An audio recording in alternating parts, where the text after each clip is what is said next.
തകർന്നു വീഴാറായൊരു വീട്ടിൽ ഒറ്റയ്ക്ക് കഴിയുന്ന അനാഥ യുവാവ് അധികൃതരുടെ കനിവ് കാക്കുകയാണ്. ചിതറ തേരിക്കടയിൽ തച്ചൂർ കുന്നുംപുറത്ത് വീട്ടിൽ ബി ഷിനുവിന് ഇപ്പോൾ ഈ വീട്ടിൽ താമസിക്കാൻ ഭയമാണ്. അച്ഛൻ ബാഹുലയനും അമ്മ വത്സലയും 10 വർഷം മുമ്പ് മരിച്ചതോടെയാണ് ഇയാൾ ഒറ്റപ്പെട്ടത്.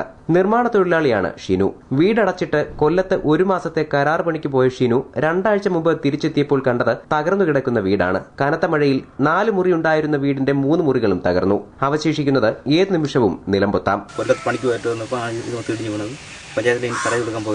നേരത്തെ വീട് അപകടാവസ്ഥയിലായപ്പോഴേ ഷിനു വാർഡ് മെമ്പറെ കണ്ട് പരാതി നൽകിയിരുന്നു. പുതിയ വീട് അനുവദിക്കുകയോ അറ്റകുറ്റപ്പണി നടത്താൻ ധനസഹായം നൽകുകയോ ചെയ്യണമെന്ന് ആവശ്യപ്പെട്ടപ്പോൾ ഉടൻ എല്ലാം ശരിയാക്കാമെന്ന് മെമ്പറുടെ മറുപടി കിട്ടി.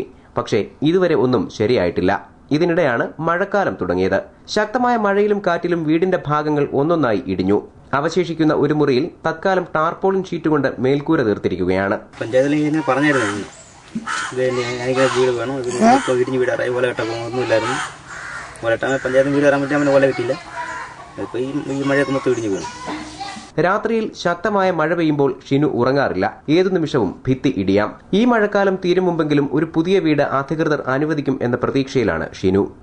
News bureau, Kadakkal.